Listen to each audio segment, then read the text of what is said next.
Esse vídeo faz parte de uma saga chamada O Trajeto de Dom Pedro até o Ipiranga, partes 1, 2, 3 e 4, onde contaremos sobre a viagem do príncipe Dom Pedro até São Paulo, onde proclamou a independência do Brasil às margens do Ipiranga em 7 de setembro de 1822.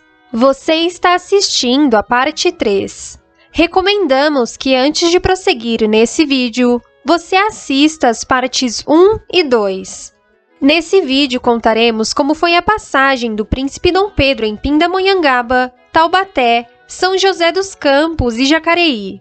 Então já deixe o seu like e inscreva-se no canal.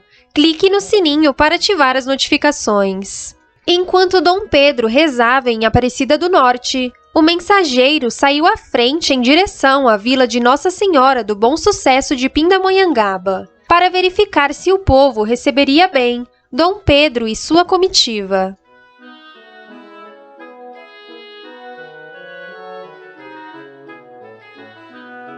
Faltando cerca de 5 quilômetros para chegar a Pindamonhangaba, a comitiva de Dom Pedro decidiu descansar um pouco em um lugar chamado antigamente como Água Preta. Os coronéis Antônio Leite Pereira da Gama Lobo e Manuel Marcondes de Oliveira Melo foram ao encontro da comitiva para dar boas-vindas ao príncipe.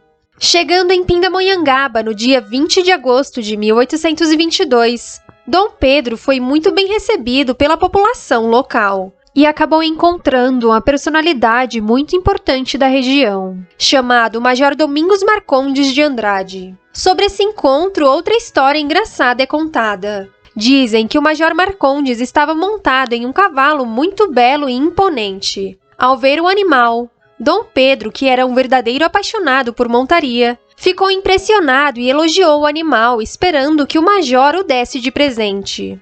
O Major Domingos Marcondes disfarçou, ao que Dom Pedro elogiou pela segunda vez o animal. Marcondes continuou quieto, sem reação.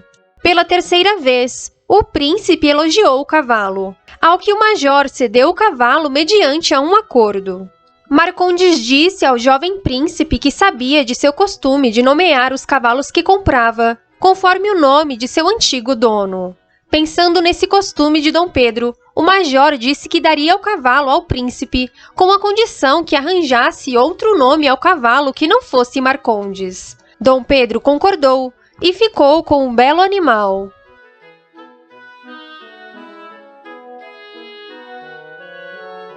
Ainda naquele dia 20 de agosto, em Pindamonhangaba, o príncipe e sua comitiva descansaram, jantaram e dormiram na residência do irmão de Marcondes, chamado Monsenhor Inácio Marcondes de Oliveira Cabral. Infelizmente, o sobrado dos Marcondes não existe mais.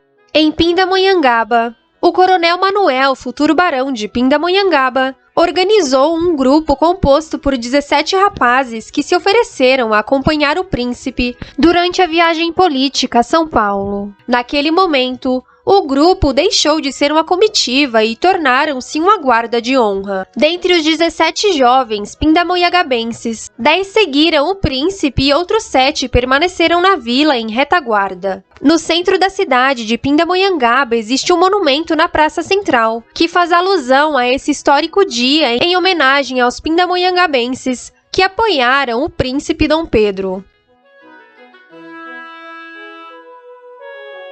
Dos homens que acompanharam Dom Pedro, podemos citar o coronel Manuel, o sargento-mor Domingos, o tenente Francisco, os irmãos Miguel e Manuel Godoy, Adriano Gomes, Manuel Ribeiro, Antônio Marcondes, Benedito Correa, João Monteiro, José Romeiro, Antônio Salgado, Rodrigo Oliveira e Cândido Marcondes.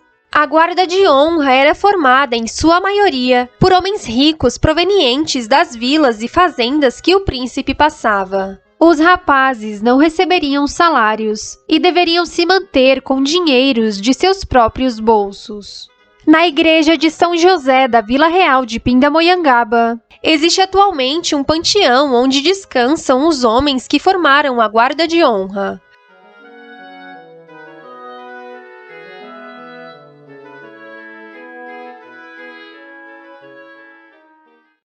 Infelizmente, A igreja, que foi tombada pelo Conselho de Defesa do Patrimônio Histórico, corre o risco de desabar a qualquer momento por falta de conservação.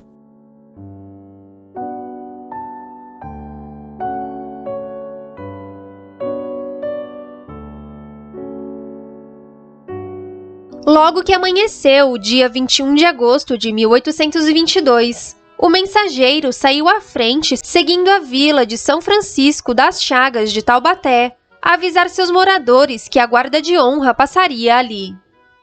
Sabemos que Dom Pedro tinha desde rapaz uma má fama de mulherengo, tendo seduzido diversas moças e mulheres casadas e solteiras. Dizem que ao descobrirem que o príncipe se aproximava da vila de Taubaté, os senhores da elite esconderam suas filhas e esposas nos quartos, para que não corressem o risco de serem seduzidas pelo príncipe.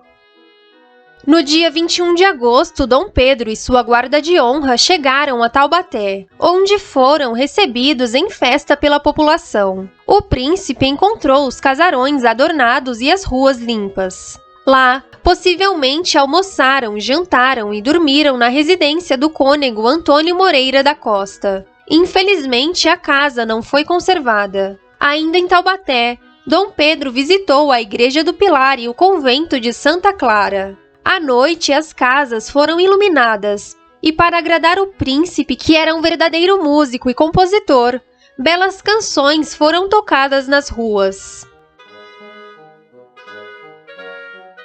Em Taubaté, outros corajosos homens decidiram se juntar à guarda de honra. São eles Francisco, Vicente, Fernando, João, Rodrigo, Bento e um rapaz proveniente da vila de Paraibuna chamado Flávio. Relatos afirmam que em Taubaté, o príncipe Dom Pedro, que era casado com a princesa Leopoldina, se envolveu com uma moça mulata. Logo que amanheceu, dia 22 de agosto de 1822, o mensageiro saiu em direção à vila de Nossa Senhora da Conceição do Rio Paraíba de Jacareí, a avisar a população local. E logo, a guarda de honra seguiu o caminho. Mas para chegar até a vila de Jacareí, era necessário pegar uma espécie de antiga balsa para atravessar o Rio Paraíba do Sul. Nesse momento, outra história engraçada é contada. O príncipe Dom Pedro, que era conhecido por sua impaciência, não queria de forma alguma esperar pela balsa e decidiu atravessar o rio a cavalo. Enquanto o imperador se metia no meio do rio com água até a cintura a cavalo, uma multidão ansiosa o esperava do outro lado do rio em festa. Ao concluir sua ousada travessia, que de nada adiantou, Dom Pedro teve que esperar do outro lado do rio pela guarda de honra, que vinha lentamente na balsa. Assim que a guarda de honra chegou, Dom Pedro começou a procurar algum homem que tivesse sua estatura para trocar as calças. Segundo alguns historiadores, um jovem pindamonhangabense chamado Adriano Gomes Vieira acabou trocando suas calças secas com o futuro imperador Dom Pedro I. No percurso, o príncipe Dom Pedro e sua guarda de honra passaram rapidamente pela vila de São José do Paraíba, local conhecido atualmente como São José dos Campos. A guarda de honra seguiu o caminho e logo chegaram à vila de Jacareí, onde Dom Pedro descansou, jantou e dormiu, na residência do capelão-mor Cláudio José Machado. Logo, Dom Pedro e sua guarda seguiram o caminho em direção a Mogi das Cruzes. Essa foi a passagem do príncipe Dom Pedro em Pindamonhangaba, Taubaté, São José dos Campos e Jacareí. Entretanto, ainda faltam muitas vilas e fazendas até chegar ao centro de São Paulo. No próximo vídeo falaremos sobre a passagem de Dom Pedro em Mogi das Cruzes, Penha, França, São Paulo e Santos. Se você quiser saber o que Dom Pedro fez nesses lugares, então assista a parte 4.